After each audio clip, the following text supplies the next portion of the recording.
पूजा हेची पढे केशी राजा, घेतो कल्पनेचे भोग न मानती बाह्य रंग.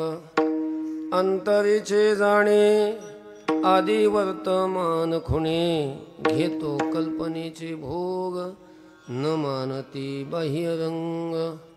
तुका म्हणे कुडे, तुका म्हणे कुडे कोठे सरे त्याच्या पुढे, घेतो कल्पनेचे भोग न मानती बाह्य रंग. पांडुरंगा करो प्रथम करो पांडुरंगा करो प्रथम पांडुरंगा करो प्रथम सरे चरणात साजिया चरण संताजिया सरे चरण संताजिया. त्यांच्या कृपानाने कथेचा विस्तार कथेचा विस्तार कथेचा विस्तार कथेचा विस्तार. सद्गुरु दास तुका बाबाजी सद्गुरु दास तुका बाबाजी सद्गुरु दास तुका. ओम योऽन्त प्रविश्य मम वाचमिमां प्रसुप्तां सञ्जीवयत्यखिल शक्तिधर स्वधाम्ना. अन्यांश्च हस्तचरणश्रवणत्वगादीन् प्राणान् नमो भगवते पुरुषाय तुभ्यं. समचरण सरोजं सान्द्रनीलाम्बुदाभं जगन्निहितपाणिमण्डनं मण्डनानां. तरुणतुलसीमाला कन्धरं कञ्जनेत्रं सदयधवलहासं विठ्ठलं चिन्तयामि. नमो ज्ञानेश्वरा नमो ज्ञानेश्वरा. निवृत्ति उदारा सोपान देवा मुक्ताबाई नमो त्रिभुवन पावनी. आद्यत्रय जननी देवाची ये. मस्तक माझा पायावर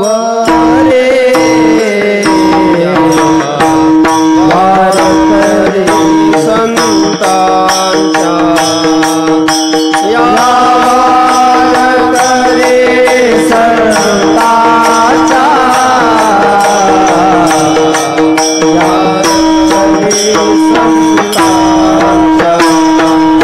मस्तक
पढिये केशी राजा, घेतो कल्पनेचे भोग न मानती बाह्य रंग. संत शिरोमणी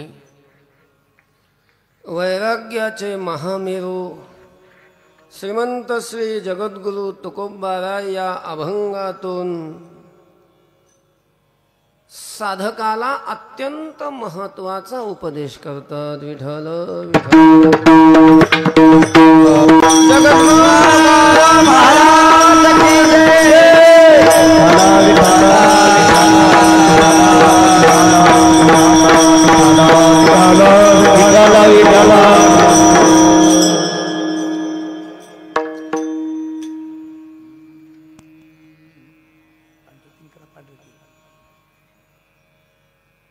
जगद्गुरु तुकोबारायांचा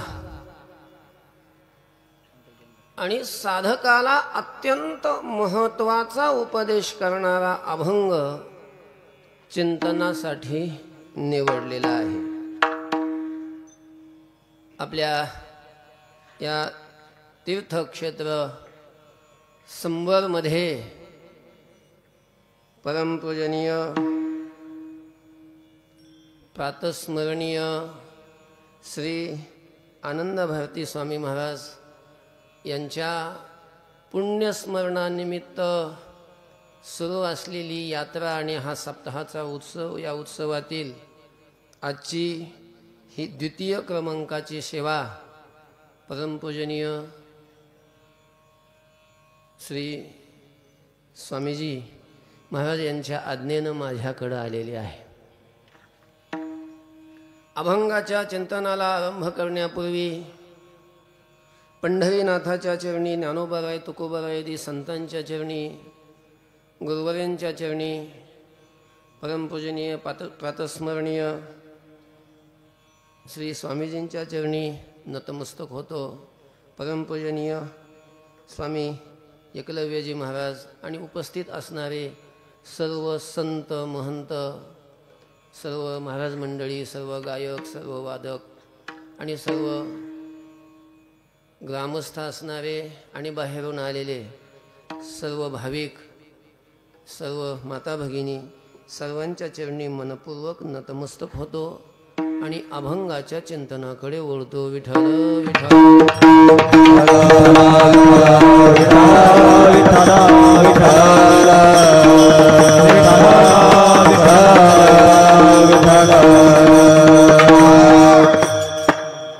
अत्यंत महत्वाचा उपदेश तुकोबारायांनी या अभंगातून केलेला आहे.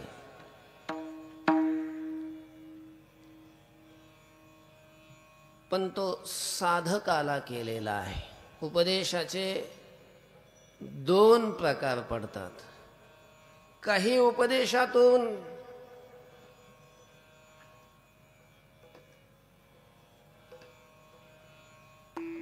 निव्वळ असणारे जे संसारी लोक आहेत, निव्वळ शुद्ध संसारी, ज्यांना परमार्थाचा गंधच नाही, देवधर्म सांदी पडिले सकळ, विषयाचा गोंधळ गाजत असे, अशा लोकांनाही संत उपदेश करतात. त्यांना संसारातून परमार्थाच्या वाटेवर आणतात. विठ्ठल विठ्ठल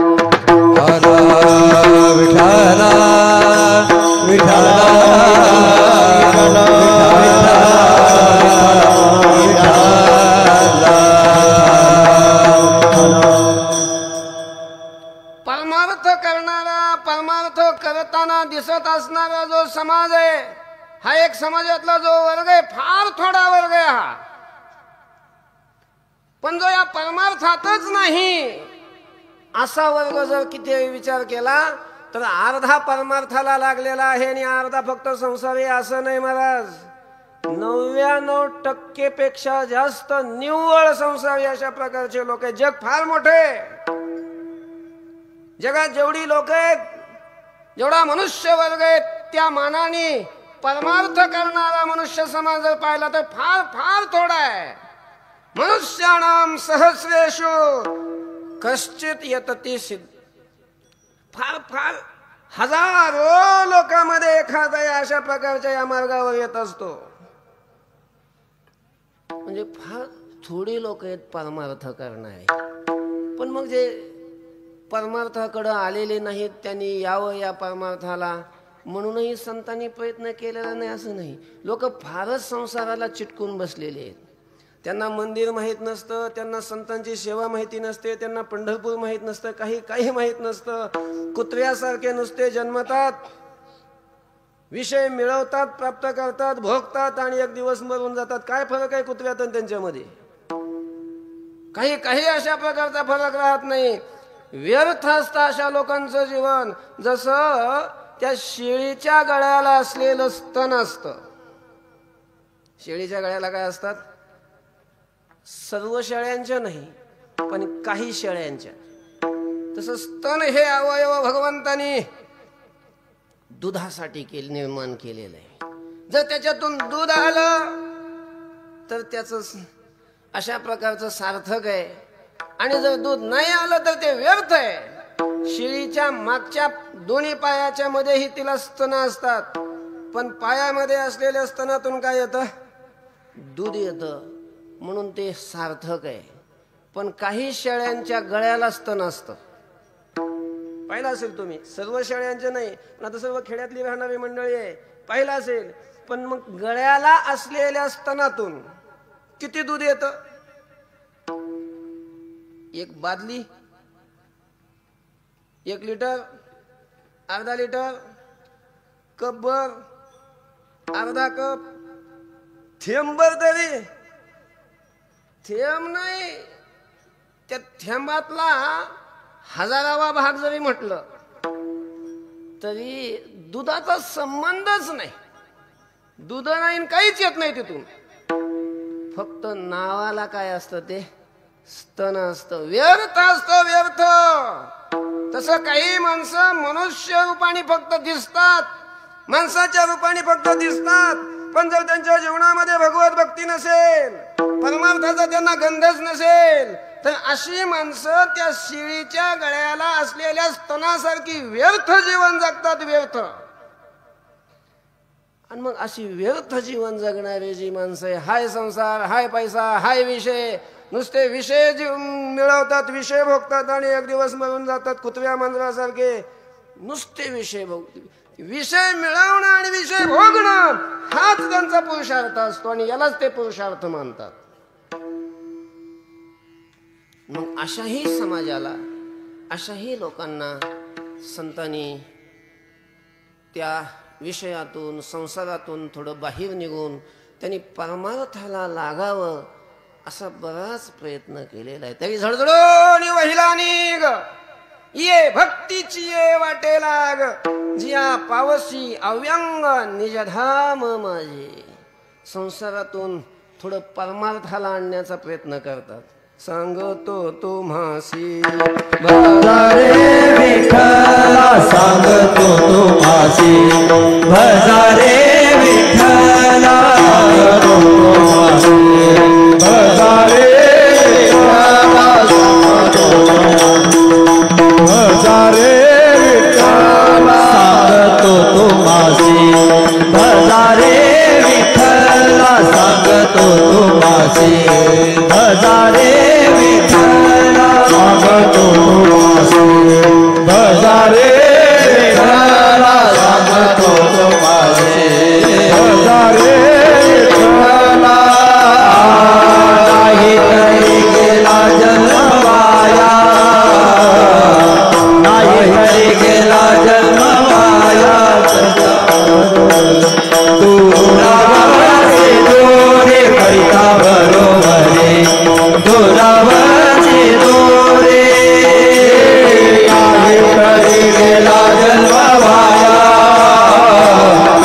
नाही तरी गेला जन्म वाया, करिता बरोबरे, दुरावरचे दोरे करिता बरोबरे, दुरावरचे दोरे.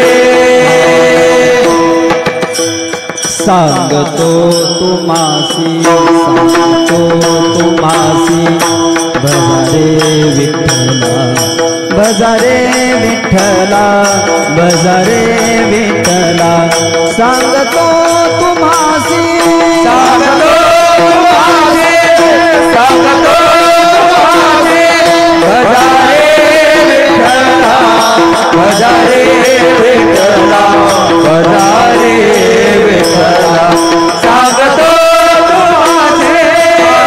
नाही तरी गेला जन्म वाया, नाही तरी गेला जन्म वाया, नाही तरी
भजारे विठ्ठला. संसाराला चिटकलेला समाज, संसाराच्या ठिकाणी आसक्त झालेला समाज, त्याला थोडंसं भक्तीकडं, देवाकडं अशा प्रकारचा आणण्याचा प्रयत्न संतांनी केला. म्हणजे सामान्य अशा संसारी लोकांना उपदेश तुकोबाबाईने केला, संतांनी केला. अशा प्रकारचा एक उपदेशाचा प्रकार दिसून येतो की केवळ निव्वळ संसारी लोक जे आहेत त्यांच्यासाठी उपदेश केलेला असतो. आणि मग संतांनी सांगितल्यानंतर थोडं कीर्तन, प्रवचन, सत्संग झाल्याच्या नंतर माणसं त्यांचा थोडासा विवेक जागा होतो. बैसता संतांची संगती माझं कळो आले कमळापती, माझे कोणीच नव्हती, निश्चय चित्ती दृढ झाला. थोडासा विवेक जागा झाल्याच्या नंतर संसारातून थोडस ते बाजूला होतात आणि परमार्थाच्या वाटेवर येतात. अर्थात परमार्थ या क्षेत्रामध्ये ते येतात, त्यांना परमार्थ करण्याची बुद्धी होते. त्यालाच सद्बुद्धी म्हणतात. आणि ही सद्बुद्धी फार दुर्लभ आहे. भाग्यवान आहे तो की ज्याला ही परमार्थ करण्याची सद्बुद्धी निर्माण झाली. ही बुद्धी निर्माण होणं फार दुर्लभ आहे. तैसी दुर्लभ ती सद्बुद्धी, जिया परमात्माची अवधी जैसा गंगेसी उदधी निरंतर. ही बुद्धी निर्माण होणं फार कठीण आहे. म्हणून ज्याचं खूप पुण्य असतं पूर्वजन्मातलं, ते पुण्य ज्या वेळेला फलोन्मुख होतं, ते ज्या वेळेला उदयाला येतं, त्या वेळेला त्याला परमार्थ करण्याची इच्छा होते आणि मग या परमार्थ क्षेत्रामध्ये येतो. पण परमार्थ क्षेत्रात जरी आला तरीही त्याला परमार्थ करण्यासाठी, पुढची साधना करण्यासाठी संत भेटावे लागतात. परमार्थाची साधना ही संतांच्या मार्गदर्शनाने करावी लागते. आपल्याला मनाला वाटेल त्या मार्गाने चालून नाही चालत, आपल्याला मनाला जे वाटेल ते करून नाही चालत. संतांच्या कृपा छत्राखाली राहून जर परमार्थ केला तर तो सिद्धीपर्यंत जात असतो. पण असा काही वर्ग ज्या वेळेला मग परमार्थाला आला, परमार्थ करायला लागला, पण काय करावं, काय केल्यानंतर भगवत साक्षात्कार होईल, कोणतं साधन निवडावं, कोणतं साधन करावं, काहीच समजत नाही. अशा वेळेला मग कोणाच्या नादी लागतात? फसवणूक होते साधकाची, आयुष्य बर्बाद होऊन जातं. ज्याच्या करता संसार सोडला, ज्या भगवत प्राप्तीसाठी सगळं आपण सोडलं, ते मिळत नाही. मग कारण ज्याच्यावर त्याने विश्वास ठेवलेला असतो त्यांनीच ते मिळवलेलं नसतं, त्यांना ते मिळवायचंही नसतं. आणि अशा जर एखाद्या संत नावाचं फक्त ज्यांनी पांघरून घेतलेलं आहे, अर्थात जो बहुरूपी आहे, अशाच्या हाती जर असा साधक लागला तर मग त्याचं वाटोळच आहे. पण मग असं साधकाचं होऊ नये म्हणून परमार्थाला आल्यानंतर अशा साधकांनी साधना काय करावी, अनेक अभंगातून तुकाराम महाराजांनी सांगितलं. काळ सारा वाचिंतने, काळ सारा वाचिंतने,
असताना परमार्थ करणारा जो अशा प्रकारचा साधक आहे, त्या साधकाला उपदेश करत असताना तुकोबाराने सांगितलं की रे बा, तुला जर भगवत प्राप्तीसाठी साधना करायची असेल तर मग अशी कर, काय कर, काळ सारावा चिंतने. तुझा सगळा आयुष्याचा काळ हा चिंतनामध्ये घालव. काळ कशात गेला पाहिजे? चिंतनामध्ये. कारण चिंतने सवेतो धन्य धन्य काळ.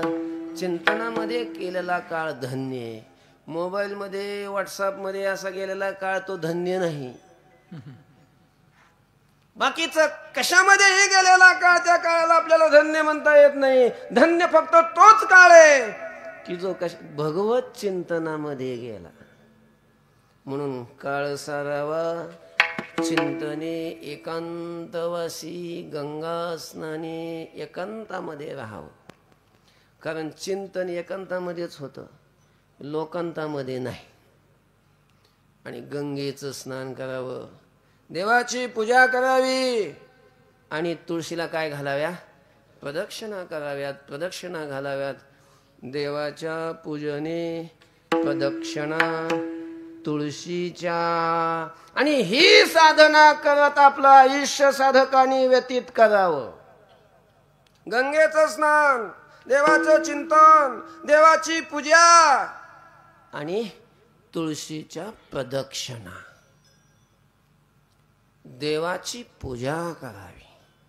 कारण देवाच्या पूजेनं देव प्रसन्न होतो आणि देवाची आपल्याला भेट होते साक्षात. आणि मग देवाच्या भेटीमध्येच आपलं जीवनाचं साफल्य असतं. तुका म्हणे जन्म आल्याचे सार्थक विठ्ठलाची एक देखिलिया. एक विठ्ठल पाहिला, त्याचं दर्शन झालं की जीवन सफल आहे. बाकीचं काही पहा, त्यानं जीवन सफल होत नाही. आपल्या जीवनाला जर साफल्याचा सुगंध यावा असं वाटत असेल, जीवन सफल व्हावं, यशस्वी व्हावं असं जर वाटत असेल, तर देवाची भेट झाली पाहिजे. आणि देवाची भेट घेण्याकरता आपल्यात तेवढं सामर्थ्य नसतं.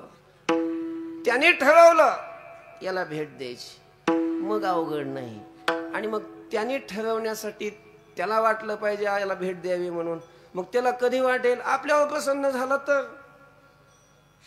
आणि मग त्याला प्रसन्न करण्याची ही साधना आहे की तुम्ही गंगेचं स्नान दररोज करून एकांतामध्ये राहून त्याचं चिंतन, त्याची पूजा आणि तुळशीला प्रदक्षिणा घालाव्यात.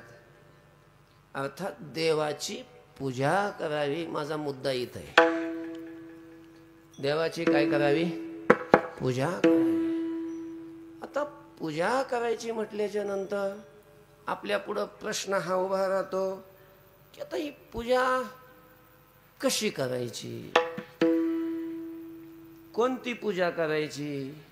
कारण पूजेचे अनेक प्रकार शास्त्रामध्ये वर्णन केलेले आहेत. वेगवेगळे प्रकार आहेत. कुठं पंचोपचारानं पूजा केली जाते, कुठं षोडशोपचारे पूजा केली जाते. वेगवेगळे प्रकार आहेत पूजेचे. तेव्हा देवाची पूजा कोणती करायची, कशी करायची आणि कोणती पूजा केल्यानंतर देव लवकर प्रसन्न होतो, देवाला आवडणारी पूजा कोणती आहे, कोणती पूजा देवाला आवडते, असा प्रश्न काही साधकांनीच तुकोबारायांना विचारला. आणि मग त्या साधकांना उत्तर देण्यासाठी तुकोबाराय त्या प्रश्नाचं उत्तर देतात अभंगाच्या मनोमय पूजा, मनोमय पूजा, मनोमय पूजा, मनोमय पूजा, मनोमय पूजा, मनोमय पूजा, मनोमय पूजा, मनोमय पूजा, मनोमय पूजा.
असतो. पंचभूताचा गोंधळ केला एकी ठाई मेळ लाविला सबळ अहंकार त्या पाठी. अशा प्रकारचा हा स्थूल देह ज्याला प्रतिमाष्टविधा स्मृता. शैली, शैली शब्दाचा अर्थ दगडाची, शिळेपासून बनवलेली दगडाची मूर्ती असते. आणि बहुतांशी बहुतेक मंदिरामध्ये आपण ज्या मूर्त्या पाहतो त्या कशाच्या असतात? दगडाच्याच असतात. पांडुरंगाची असेल, रामाची असेल, हनुमंताची असेल, कृष्णाची असेल, बहुतांश या सगळ्या मूर्त्या आपण ज्या पाहिल्या जातात त्या कशाच्या असतात? दगडाच्या असतात. त्याला शैली म्हणतात. दगडापासून बनवलेली. दारूमयी, दारूमयी म्हणजे लाकडापासून बनवलेली लाकडाची मूर्ती. आपण जर जगन्नाथपुरीला गेलो, जगन्नाथपुरीला मुख्य मंदिरामध्ये आपण ज्यावेळेला दर्शन करतो त्यावेळेला तिथल्या त्या मूर्त्या कशाच्या आहेत? लाकडाच्या. लाकडाची मूर्ती असते, तिला दारूमयी म्हणतात. शैली दारूमयी. लौही, लौही म्हणजे लोखंडाची आणि उपलक्षण घेऊन सगळ्या धातूची. आपल्या घरामध्ये देवघरात ज्या मूर्त्या असतात त्या सगळ्या कसल्या असतात? बहुतांशी धातूच्या असतात. पितळाची, तांब्याची, लोखंडाची, चांदीची, सोन्याची, अर्थात धातूपासून बनवलेली मूर्ती, त्या मूर्तीची पण पूजा केली जाते. लेप्या, लेप्या म्हणजे मातीपासून बनवलेली, मातीची लेप देऊन बनवलेली. भाद्रपद महिन्यामध्ये आपण जे गणपती बसवतो त्या सगळ्या मूर्त्या कशापासून बनवलेल्या असतात? मातीपासून, चिखलापासून. चिखल म्हणजे मातीच की. याला लेप्या म्हणतात. आणि काही अशा लेख्या म्हणजे लिहिलेल्या, चित्र काढलेल्या, आपण चित्राची, फोटोची जी पूजा करतो त्याला लेख्या म्हणतात. सैकती म्हणजे वाळूची, वाळूपासून बनवलेली मूर्ती, त्याला सैकती म्हणतात. बहुतेक औंड्या नागनाथचं जे लिंग आहे ते वालुकामयच आहे, त्याला सैकती म्हणतात. रामेश्वरचंही लिंग कसं आहे? वाळूपासूनच अशा प्रकारचं बनवलेलं आहे. असं आपण काय त्यावेळेला नव्हतं, पण असं ऐकलेलं आहे लोकांकडून की वालुकामय अशा प्रकारची जी मूर्ती असते तिला सैकती म्हणतात. मनोमयी, मानसिक मूर्ती तयार केलेली, तिचीही पूजा केली जाते. मणिमयी, आणि शेवटची ही मणिमयी प्रकार आहे. मणी म्हणजे रत्न. रत्नापासून, रत्नाचे वेगवेगळे प्रकार आहेत. पूर्वी श्रीमंत लोक असायचे आणि मग ते आपलं ऐश्वर्यानुसार त्या रत्नाची मूर्ती बनवायची आणि रत्नाची मूर्ती बनवून मग त्या मूर्तीची काय करायचे? पूजा अशा प्रकारची करायची. याला मणिमयी म्हणतात. असे हे प्रतिमाष्टविधा स्मृता, असे हे प्रतिमेचे 8 प्रकार सांगितलेले आहेत.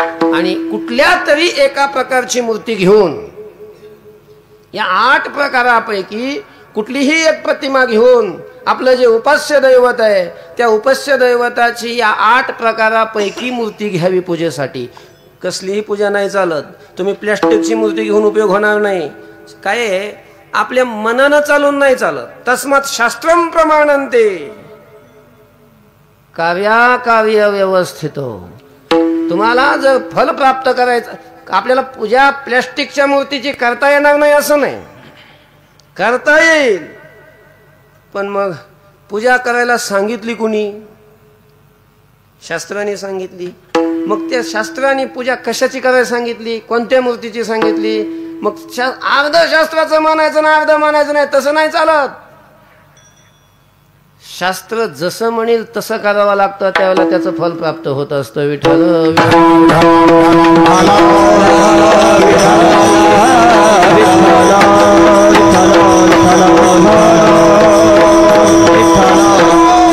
या 8 प्रकारापैकी एक कुठली तरी मूर्ती निवडायची आणि त्या मूर्तीच्या ठिकाणी आपण वेगवेगळे उपचार देवाला समर्पण करायचे.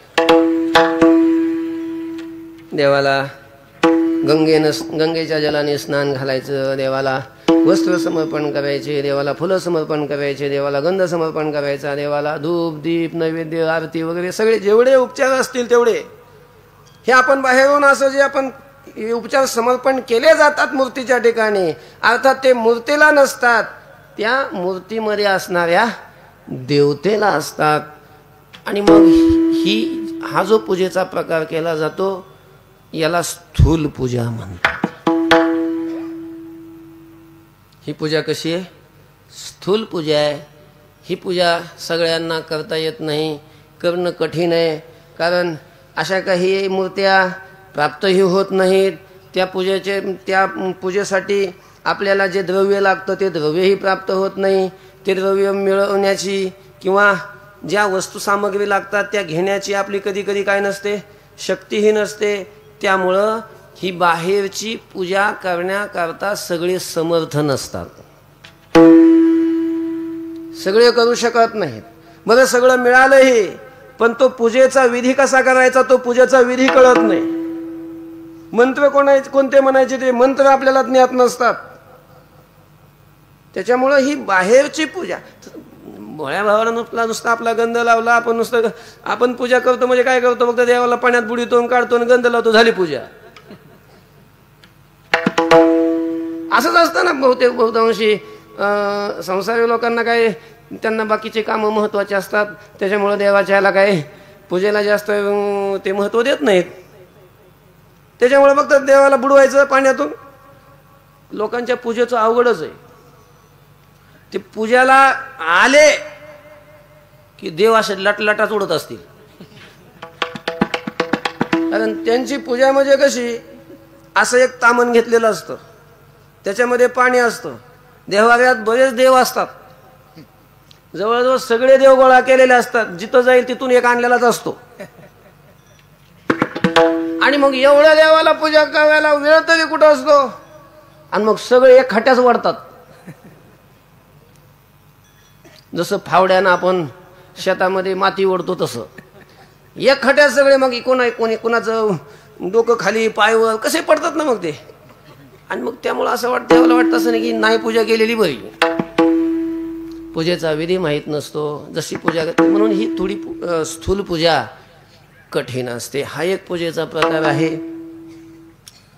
आणखी एक पूजेचा प्रकार आहे, ती पूजा म्हणजे आपण जे कर्म करतो, अर्थात आपण जे करतो ते नाही, शास्त्राने आपल्याला जे कर्म सांगितलेलं आहे ते कर्म, ज्याला स्वकर्म म्हणतात. आणि असं आपलं स्वकर्म आपण जर केलं आणि ते ईश्वराला समर्पण केलं तर ही सुद्धा काय आहे, पूजा आहे. पूजा. विठ्ठल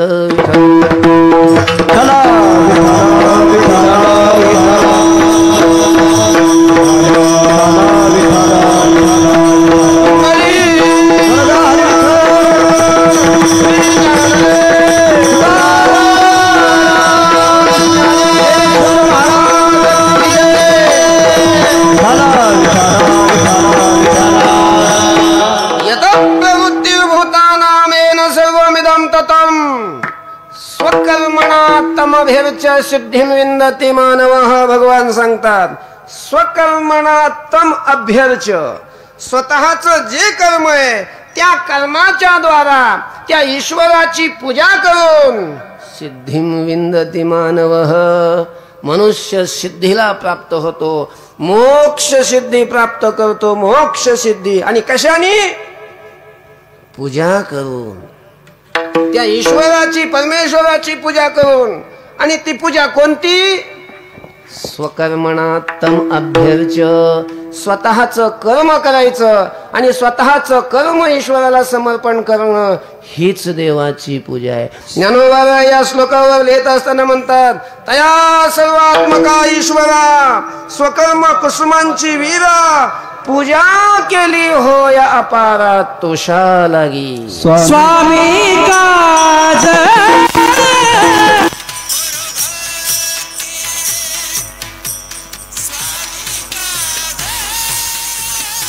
पूजा. शेतकऱ्यानं शेती केली तर शेती करणं ही पूजा आहे. विद्यार्थ्यांनी अभ्यास करणं त्यांचं कर्तव्य, तर विद्यार्थ्यांनी अभ्यास करणं हीच पूजा आहे. शिक्षकाचं शिकवणं कर्तव्य आहे, तर त्यांनी निष्काम भावनेनं शिकवणं ही पूजा आहे. भक्ताचं भजन करणं हे कर्तव्य आहे, तर त्यांनी निष्काम भजन करणं ही पूजा आहे. कीर्तनकाराचं कीर्तन करणं कर्तव्य आहे, तर त्यांनी निष्काम कीर्तन करणं ही काय आहे? पूजा आहे.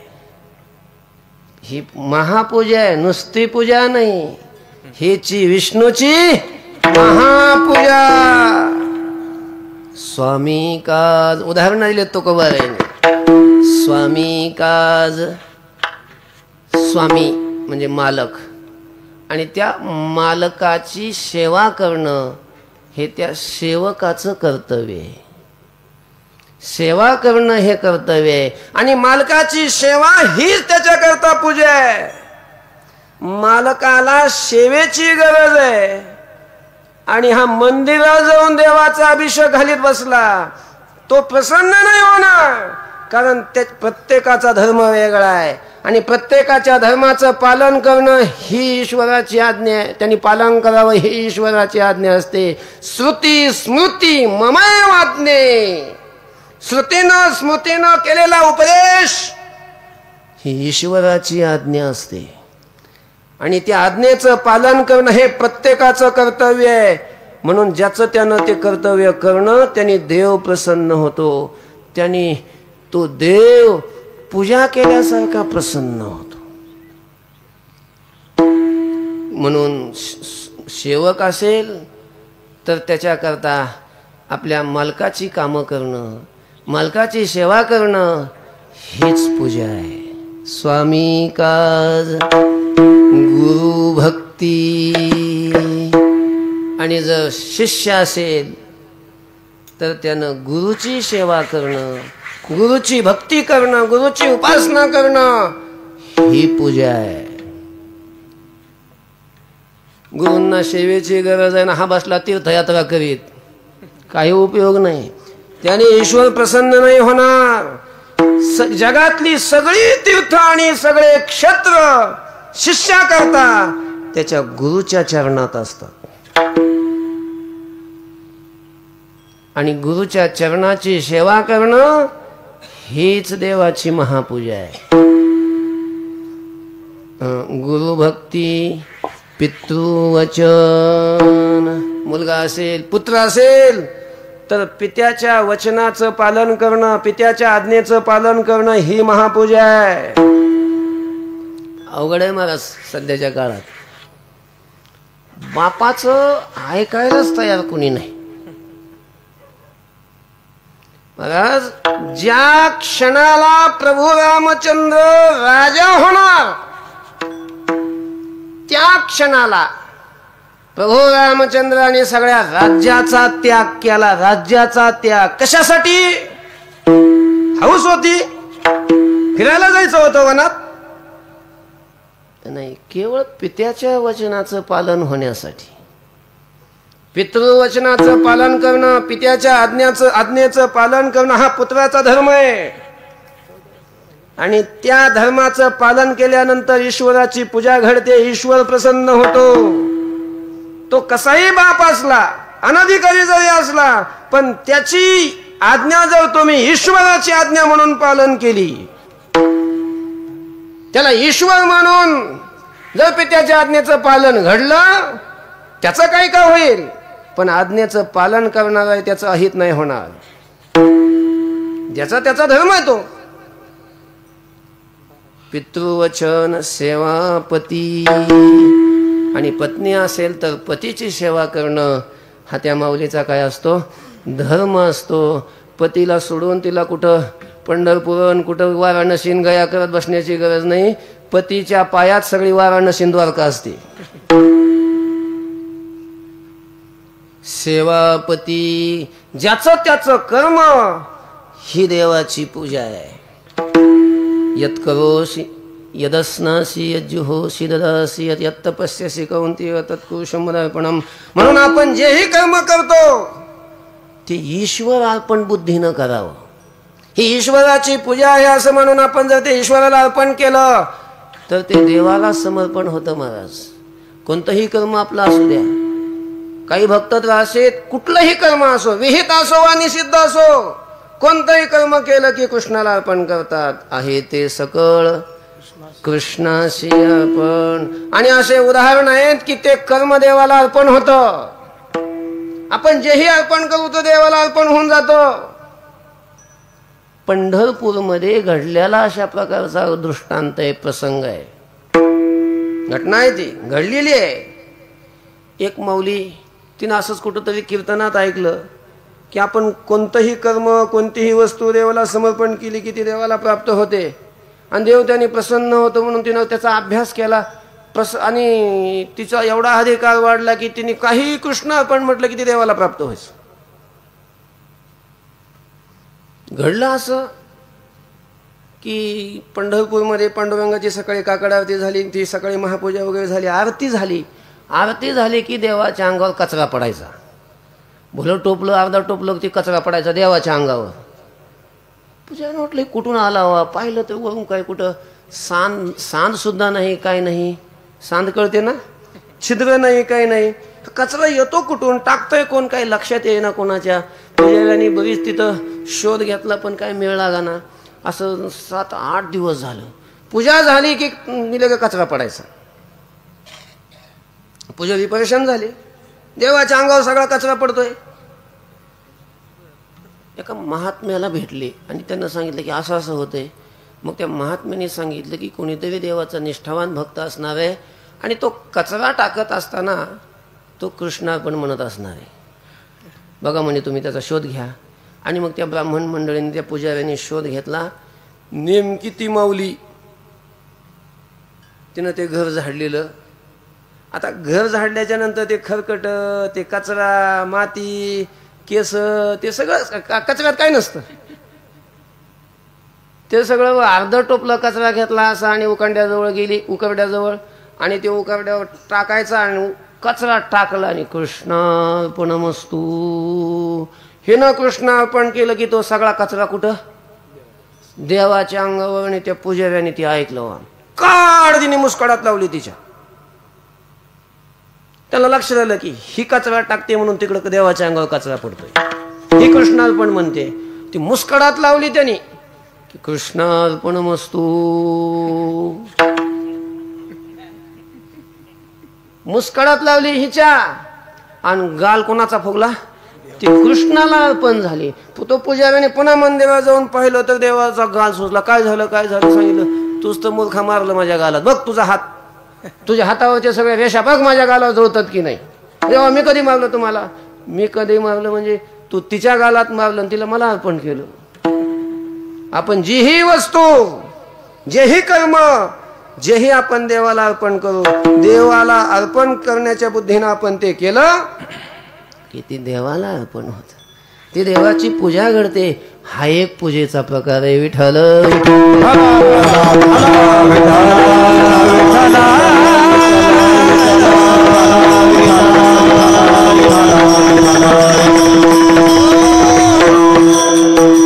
अनेक बरेच पूजेचे प्रकार आहेत. तुका म्हणे आमा शब्दाची हा देव, शब्देची गौरव पूजा. शब्दाने ही देवाची पूजा केली जाते, शब्दाच्या द्वारा पूजा केली. तुझ्या नामाची सकाळ, तुझ्या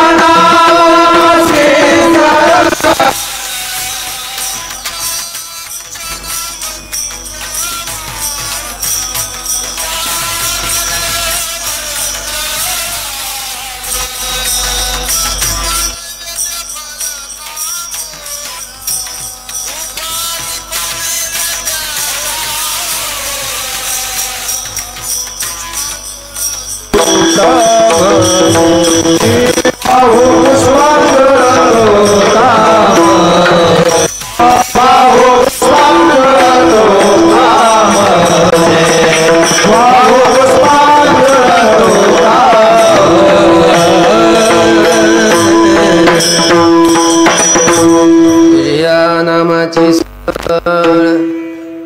भगवंताचं नामस्मरण करायचं आणि त्या नामस्मरणानेच देवाची पूजा करायची.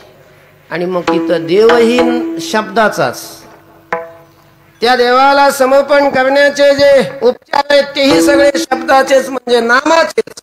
सगळे उपचार नामाचेच.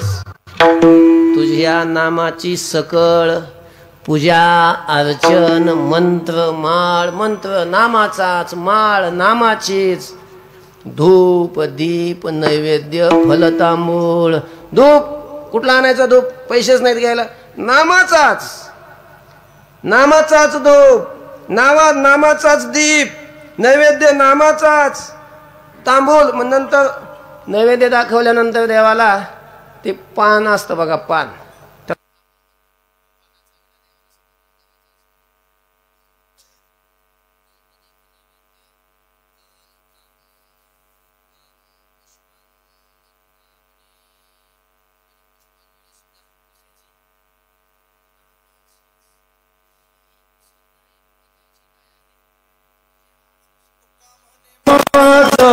अवघे तुझे नाम पावने होत, अवघे तुझे नाम पावने होत, अवघे तुझे नाम पावने होत, अवघे तुझे नाम. कृपती राम कृष्ण हरी, कृष्ण हरी. धूप धूप राम कृष्ण हरी, हरे धूप धूप राम कृष्ण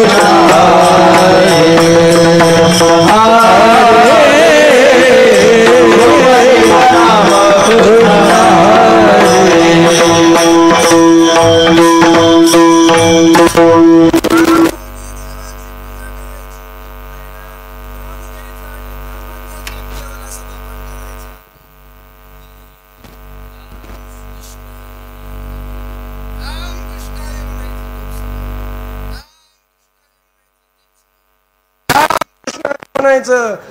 नैवेद्य समर्पण, राम कृष्ण हरी म्हणायचं, फल समर्पण, राम समर्पण.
पांडुरंग घेतो धनी. आपण जर वाणी देवाला समर्पण केली तर ती वाणी रूपी पूजा, शब्दाची पूजा देव काय करतो?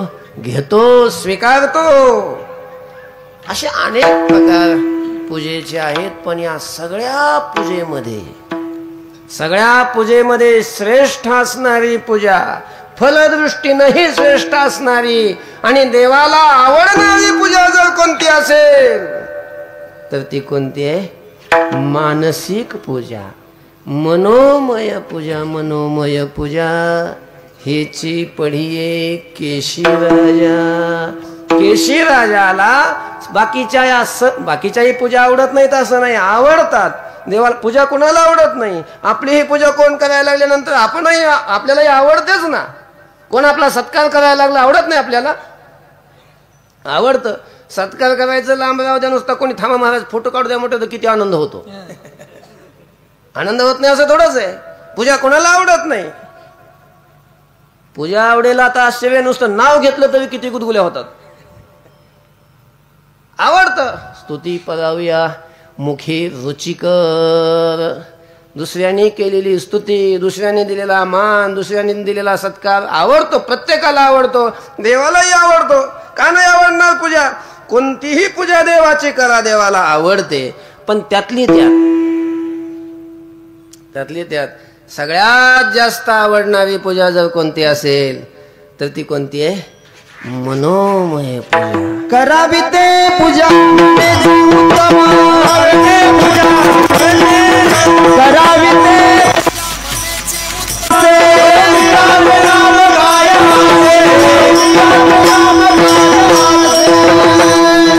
करावी ते पूजा मनेची उत्तम. मनाने ही उत्तम पूजा करावी. सगळ्यात उत्तम, सगळ्यात श्रेष्ठ असणारी पूजा जर कोणती असेल तर ही मनोमय पूजा आहे. आपण इतर ज्या पूजा करतो त्या पूजेनं आपल्याला जे फल मिळतं त्या पूजेपेक्षा ह्या मानसिक पूजेनं, या मनोमय पूजेनं करोडोपटीनं अधिक फल प्राप्त होत असतं. करोडोपटीनं अधिक फल तर प्राप्त होतच, पण देवाला सुद्धा ही पूजा जास्त आवडते. तेव्हा आता प्रश्न पुढे उभा राहतो की ही मनोमय पूजा म्हणजे काय आणि ही पूजा कशी करायची? ही मानसिक पूजा अधिक फल देणारी आणि देवाला प्रिय असणारी ही पूजा कशी करायची? तर ही पूजा मनानं केली जाते. ही नावच तिचं मनोमय आहे. ही मानसिक पूजा आहे. या मानसिक पूजेमध्ये सगळ्यांचा अधिकार आहे, कोणीही करू शकतो. आणि पुन्हा या पूजेला खर्च नाही, वेळेचं बंधन नाही, सगळ्यांना अधिकार आहे. कोणत्याही देशात, कोणत्याही परिस्थितीत, कोणत्याही वयाचा, कोणत्याही लिंगाचा कुठलाही कुणीही मनुष्य, सुतक सुद्धा या पूजेला प्रतिबंध करत नाही. सुतक देहाला असतं. सुतक पडल्यानंतर आपण मंदिरात जाऊ शकत नाही, मंदिराच्या अंगावर पाणी घालू, देवाच्या अंगावर पाणी घालू शकत नाही, दूध दही घालू शकत नाही, देवाला नैवेद्य समर्पण करू शकत नाही मंदिरात जाऊन. म्हणजे शरीराला सुतक आहे. पूजा आहे. स्थूल पूजेमध्ये विटाळ वगैरे हे धर्मशास्त्राने सांगितलेले आहेत. मनोमय पूजाला कुठलाही विटाळ नाही आणि कुठला खर्चही नाही. ही कशी करायची? या मानसिक पूजेमध्ये, या मनोमय पूजेमध्ये जी मूर्ती तयार करायची असते, ज्या मूर्तीची पूजा करायची असते ती बाहेरची नाही, ती मनानेच तयार करायची असते. कशी करावी ही पूजा? तिचा विधी असा. अगोदर पूजा करायची मनाने, देव ही मनाने स्थापन करायचा, सगळे उपचारही मानसिकच निर्माण करून देवाला समर्पण करायचे. तर अगोदर ते मन शुद्ध करावं. मन करावे प्रसन्न, सर्व सिद्धीचे कारण, मोक्ष अथवा बंधन, सुख समाधान, इच्छा ते मने प्रतिमा स्थापिली, मने मन पूजा केली. मनामध्ये प्रतिमा स्थापन करण्यासाठी अर्थात आपलं मन अगोदर प्रसन्न झालं पाहिजे. आणि मन प्रसन्न ते होत असतं जे शुद्ध आहे, जे स्थिर झालेलं मन आहे. ज्या मनामध्ये पाप आहे ते मन स्थिर होत नाही आणि स्थिर झाल्याशिवाय मनामध्ये प्रसन्नता निर्माण होत नाही. मनातलं पाप सगळं घालवावं, पाप घालून नामस्मरणानं ते मन स्वच्छ करावं. आणि स्वच्छ झालेलं मन सकाळी उठून आंघोळ करा न करा काही प्रश्न नाही. आंघोळीच्या अगोदरही करता येते मानसिक पूजा. अंघोळ स्नान केल्यावर मग तर दुधात साखर आहे. स्नान करून जर पूजाला बसलो तर पूर्वेकडं तोंड करून किंवा उत्तरेकडं तोंड करून बसावं, डोळे झाकून आसन लावून बसावं. आणि मूर्ती कशाला? साक्षात देवाला बोलवा ना. आपण ज्या देवाचे उपासक आहोत त्या देवाचं आव्हान करा, देवाला प्रार्थना करा, हे प्रभू, हे पांडुरंगा, हे परमात्मा, मी तुमची पूजा करू इच्छितो. तुम्ही काय व्हा? प्रगट व्हा. अशी देवाला प्रार्थना करावी. हे सगळं मनाने कल्पना करायच्यात आणि मग अशी भावना करावी की आपल्या हाकेला धावून परमात्मा आपल्या समोर उभा झालेला आहे. हाके सरीसी उडी घालून या स्तंभ पोडी. हा जसा प्रल्हादा करता देव खंबातून प्रगट झाला तसा आपल्या हाकेला परमात्मा आपल्या समोर प्रगट झालेला आहे. मूर्ती नव्हे, साक्षात परमात्मा प्रगट झालेला आहे. त्याचं ते दिव्य रूप पहा जरा डोळे भरून. मनानं कल्पनेनं सगळं हे करायचंय. दिव्य असं देवाचं ते रूप. सशंक चक्रम सकिरीट कुंडलम सपीत वस्त्रम सरसी रोहिक्षणम सहार वक्षस्थल कौस्तुभ श्रियम नमामि विष्णुम शिरसा चतुर्भुजम. असं ते देवाचं चतुर्भुज पितांबरधारी वनमाला ज्याच्या गळ्यामध्ये आहे, ज्याला 4 हात आहेत, शंख चक्र गदा पद्म हातामध्ये आहे, कानामध्ये कुंडल आहे, डोक्यावर मुकुट आहे, कपाळावर चंदनाचा कस्तुरीचा टिळा आहे. असं ते देवाचं रूप आपल्या समोर उभा आहे. डोळे भरून त्या रूपाला पाहावं, साष्टांग प्रणिपात घालावा आणि मग देवाला प्रार्थना करावी. देवा, मी तुमची आता पूजा करू इच्छितोय. मी वेडी वाकडी केलेली पूजा तुम्ही काय करा, समर्पण करा. अशी देवाला प्रार्थना करायची आणि मग देवाला अभिषेक घालायला सुरुवात करायची. अगोदर देवाला बसायला एक असं स्नानासाठी आसन द्यायचं, सोन्याचं. चौरंग पाठ म्हणा जो काय ज्याच्यावर देवाला स्नानासाठी बसवायचंय, हे लाकडाचा आणि दगडाचा असले नाणीत नका नेऊ देवाला. सुवर्ण अशा प्रकारचं चौरंग सोन्याचा रत्नजडीत त्याच्यावर देवाला बसायला प्रार्थना करा, देवाला बसवायचं आणि मग देवाला स्नान घालायचं. ते कशाने? विहिरीचं बारवाचं पाणी आणू नका, थेट गंगेचं पाणी आणा. गंगेचं कल्पना करायची. मानसिक पूजेला दरिद्रपणा कशाला करायचं? गंगेचं पाणी, स्वर्गातून मंदाकिनीचं पाणी आणा ना. काय काय बिघडलं काय? आणि मग त्या शुद्ध जलाने पवित्र जलाने देवाला काय घालायचं? स्नान घालायचं. स्नान घालून नुसतं स्नान पाण्याने नाही, पंचामृताने अभिषेक घालायचा. दुधाने स्नान घालायचं आणि दूध सुद्धा जरशा गाईचं घ्यायचं नाही. कामधेनूचं दूध आणा, स्वर्गातली कामधेनू, तिच्या दुधाने स्नान घाला. दही सुद्धा तिच्या दुधापासून बनवलेलं, तूप सुद्धा त्या दह्याचं मंथन करून निघालेलं तूप, त्या तुपाने देवाला स्नान घाला. मधाने स्नान घालायचं, शर्करेनं स्नान घालायचं, पंचामृताने स्नान घालायचं, पुन्हा गंगेच्या जलाने स्नान घालायचं. हे सगळे उपचार समर्पण करायचे. रत्नै कल्पितमासनं हिमजलैः स्नानं च दिव्यांबरं नानारत्नविभूषितं मृगमदा मोदाङ्कितं चन्दनं जाति चम्पकबिल्वपत्ररचितं पुष्पञ्च धूपं तथा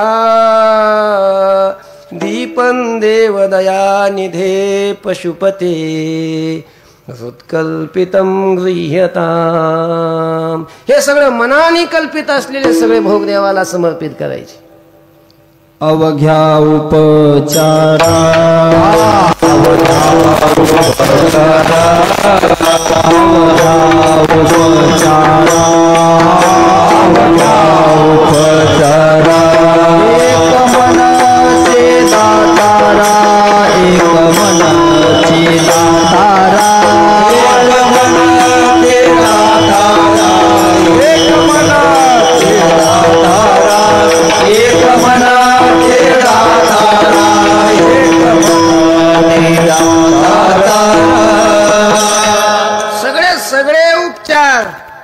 मनानं तयार केले.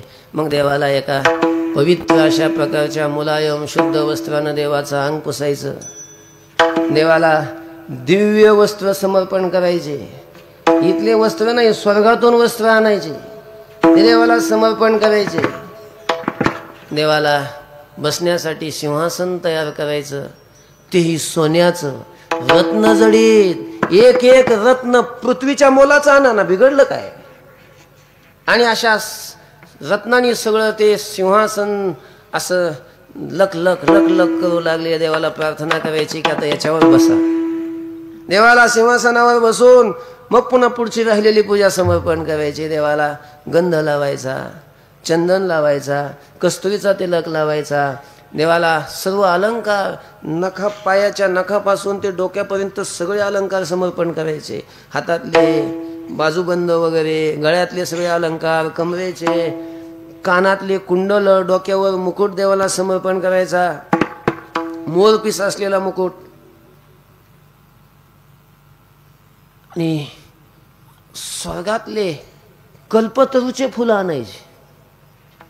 कल्पतरूचे फुलं देवाला समर्पण करायचे.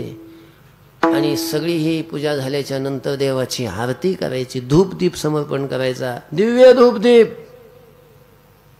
देवाची आरती करायची. आरती करून मग देवाला नैवेद्य समर्पण करायचा.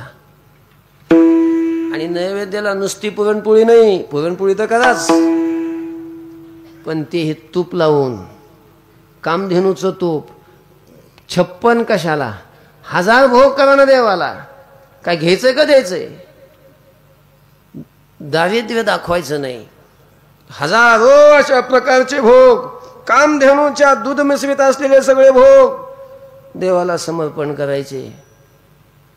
नैवेद्य समर्पण झाल्याच्या नंतर अमृताचा नैवेद्य देवाला समर्पण करायचा. देवा, अमृतात्मकम नैवेद्यम निवेदयामी. अमृत स्वरूप असणारा नैवेद्य मी तुम्हाला निवेदन करत आहे प्रभू, हा स्वीकारा, घ्या. आणि मग देवाला शुद्ध जल अशा प्रकारचं समर्पण करायचं. देवाला दक्षिणा समर्पण करायची. सोन्याच्या मोहरा देवाला समर्पण करायच्या. अनेक रत्न देवाला समर्पण करायचे. देवाला परिक्रमा घालायची. साष्टांग दंडवत घालायचा. आणि देवाला प्रार्थना करायची, हे प्रभू, हे परमात्मन, वेडी वाकडी केलेली पूजा मान्य करून घ्या. ही पूजा करत असताना जे दोष घडले असतील, जे अपराध घडले असतील, ते अपराधाबद्दल क्षमा करा, अशी क्षमा याचना करायची. आणि देवाला प्रार्थना करायची, प्रभू, या पूजेनं प्रसन्न होऊन तुमच्या चरणाविषयीचं प्रेम माझ्या अंतःकरणामध्ये निर्माण करा. तुमची भक्ती माझ्या अंतःकरणामध्ये प्रदान करा. तुमच्या नामाविषयीचं प्रेम, तुमच्या नामाविषयीची निष्ठा, तुमच्या रूपाविषयीची निष्ठा. एखादा स्त्रीलंपट मनुष्य जसा स्त्रीच्या ठिकाणी आसक्त असतो, तसं तुमच्या रूपाविषयीची आणि तुमच्या नामाविषयीची आसक्ती माझ्या अंतःकरणामध्ये निर्माण करा, अशी देवाला प्रार्थना करावी. या पूजेला म्हणतात मानसिक पूजा. आणि ही अशी पूजा जर आपण केली तर ही देवाला खूप खूप आवडते. आपण हे करतो, पण देवाची पूजा नाही करत मनाने, सगळा संसार करतो. कीर्तनात जरी बसलेले असले, कीर्तनात बसून सुद्धा सगळा मनात संसारच सुरू असतो. मनात सगळी संसाराची कामं आपल्या चालू असतात. आता हे झालं की ते करायचं, ते हे कशाने चालू असते? सगळे मनाने संसार करतोच ना, नाही असं थोडंच आहे. मग संसार आपल्याला मनाने करता येतो, देवाची पूजा का बरं नाही करता येत? आणि ही मानसिक पूजा आहे. सर्वांना प्रार्थना आहे, आजपासून, उद्या सकाळपासून निश्चय करा, आज कीर्तनामध्ये बाबांच्या समोर फार नाही, तुम्हाला काही 4-5 तास नाही, फक्त 10 मिनिटं जरी पूजा केली आहे, 10 मिनिटात होऊन जाते. जास्त वेळ केलं तरी काही अडचण नाही. बरं, काही फुकट आहे काय, असं आपल्याला विकत आणायचं असंही काही नाही. स्नान करून फक्त 10 मिनिटं बसा आणि सांगितलेल्या पद्धतीनं, मी भगवान, आता मी वैष्णव असल्यामुळं भगवान विष्णूचं सांगितलं, पांडुरंगाचं सांगितलं. तुम्ही महादेवाचे भक्त असेल तर महादेवाची पूजा करा, कोणी गणपतीचं भक्त असेल तर गणपतीची पूजा करा. पण आपण वारकरी सगळ्यांनी कोणाची पूजा करावी? पांडुरंगाची पूजा करावी. पण सगळ्यांना चरणाला लागून विनंती आहे, कमीत कमी 10 मिनिटं तरी दररोज काय करा, मानसिक पूजा करा. मनोमय पूजा हेची पढिये केशी राजा. त्या साधकांनी कदाचित असं विचारलं की, ओ महाराज, ही मनोमय पूजा करायची, मानसिक पूजा करायची, म्हणजे काय आणायचं नाही, काय देवाला द्यायचं नाही, नुसत्या कल्पनाच आहेत या. सगळं दाटोमोठीच आहे हे सगळं. हे द्यायचं आणि ते द्यायचं आणि ते द्यायचं, खरं काय याच्यात काहीच नाही. आणि मग नुसतं असं कल्पनेनं दिलेलं, असे हे सगळे मानसिक संकल्प, कल्पना, अशा नुसत्या कल्पना केलेल्या देव घेतो का? देव स्वीकारतो का? असा ज्या वेळेला प्रश्न केला त्यावेळेला त्याचं उत्तर तुकोबा द्वितीयच्या घेतो कल्पनेचे भोग,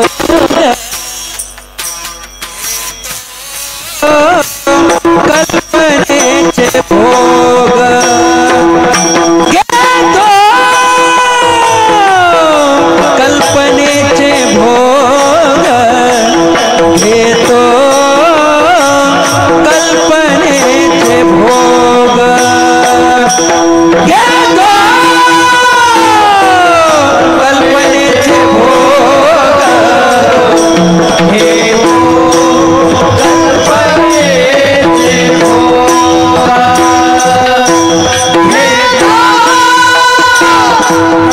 कल्पनेचे भोग घेतो, कल्पनेचे भोग घेतो,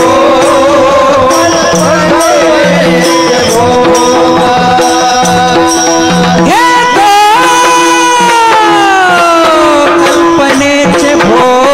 भोग घेतो, कल्पनेचे भोग घेतो,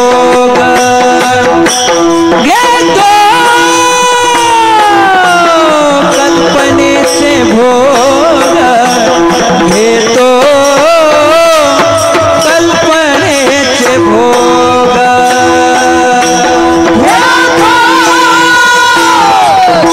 कल्पनेचे भोग घेतो, कल्पनेचे भोग घेतो, कल्पनेचे भोग घेतो, कल्पनेचे भोग न मानिती बाया रंग, न मानिती बाया रंग घेतो, कल्पनेचे भोग घेतो, कल्पनेचे भोग घेतो, कल्पनेचे भोग घेतो, कल्पनेचे भोग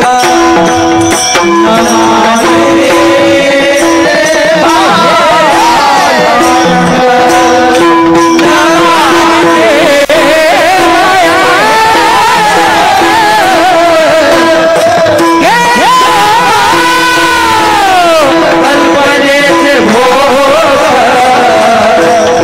घेतो, कल्पनेचे भोग घेतो,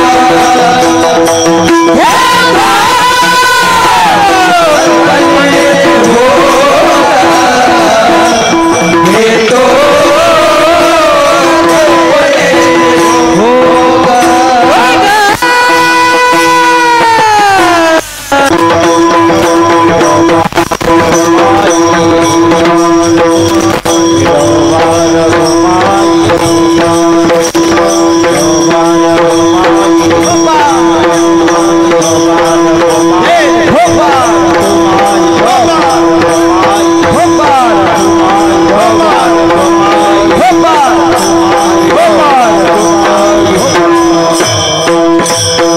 न दिलेले भोग तो घेतो. पण जर आतून मनातून भावना नसेल, देण्याची प्रेम नसेल आणि वरून वरून नुसतं दिलं, तर ते वरचं दिलेलं तो मान्य करत नाही, त्याला ते मान्य होत नाही. मग तुम्ही टँकर जरी त्याच्या बोकांडी टाकली दुधाची, तरीही देवाला ते मान्य होत नाही. न मानती बाह्य रंग. ज्या वेळेला भगवान शिष्टाई करता गेले पांडवांचं आणि कौरवांचं युद्ध होणार म्हणून अगोदर थोडंसं यांना नको युद्ध व्हायला, युद्धाचा परिणाम चांगला नाही म्हणून भगवान मिटवी करण्यासाठी म्हणजे त्याला शिष्टाई करण्यासाठी ज्या वेळेला हस्तिनापूरला गेले महाराज, त्या भगवान श्रीकृष्णांनी आपल्यावर प्रसन्न व्हावं आणि आपल्या बाजूने यावं म्हणून त्या दुर्योधनाने काही तयारी केली होती. स्वतंत्र महल राजवाडा निर्माण केला होता देवाच्या राहण्याची, एक दिवस राहण्यासाठी. जेवणासाठी स्वतंत्र आचारी बोलवलेले होते आणि स्वागतासाठी त्या हस्तिनापूरची सीमा जिथपर्यंत होती तिथून अशा पायघड्या टाकलेल्या होत्या आणि दोन्ही बाजूनी अशा तरुण सुंदर स्त्रिया देवाच्या स्वागतासाठी उभ्या केलेल्या होत्या, अंगावर फुलं टाकण्यासाठी, ओवाळण्यासाठी. एवढी मोठी तयारी केलेली, पण हे सगळं वरून होतं. देवाला नाही ते मान्य झालं. घरी मुक्कामालाही नाही थांबले, जेवायलाही नाही भगवान तिथं थांबले. विदुराच्या घरी जाऊन कन्या खाल्ल्या, प्रमाण नका म्हणू आता, पण तिथं नाही थांबले. का न मानती बाह्यरंग, वरवरचं देवाला नाही ते मान्य होत. आतून असावं लागतं, कारण तो आतलं पाहतो. अंतरीची घेतो गोडी, पाहे जोडी, भावाची देव सोयरा, देव सोयरा, देव सोयरा दिनाचा.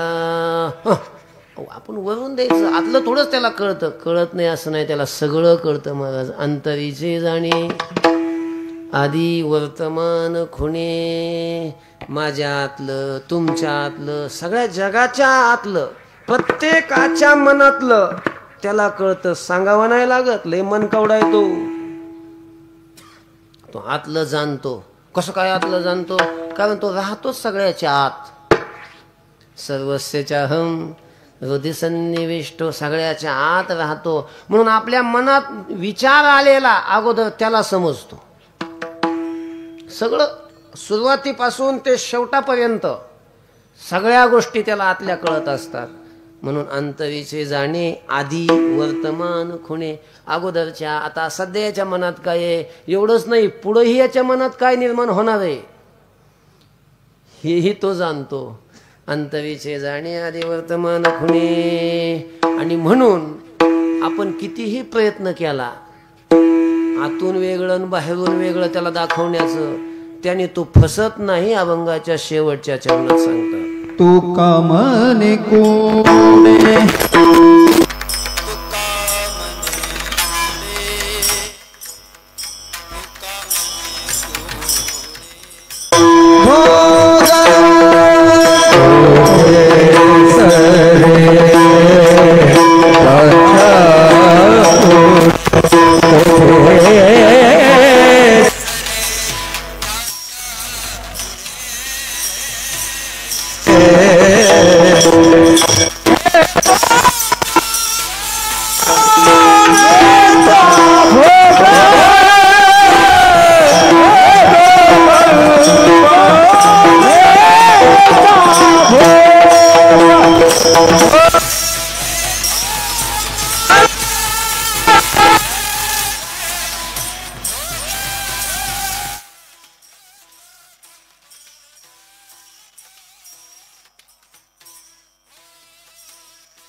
कारण दिसतं, आतलं दिसत नाही. पण आपण देवाला जर फसवायचा प्रयत्न केला महाराज, तो कसा काय फसेल? कुडं म्हणजे खोटं जर आपण त्याला दाखवायला, लोक न चालणारे पैसे देवाच्या पेटीत टाकतात. एवढा बावळट होतो, जग चालवतोय. म्हणजे जे व्यवहारात पैसे चालत नाही ते देवाच्या पेटीत निघतात. एवढा वेळ आहे तो. कुडं म्हणजे खोटं, त्याच्या पुढं कसं काय चालेल? तुका म्हणे कुडे कोठे सवे, त्याच्या पुढे घेतो कल्पनेचे भोग. न मानती बाह्य रंग झालेली सेवा, पंढरीनाथाच्या चरणी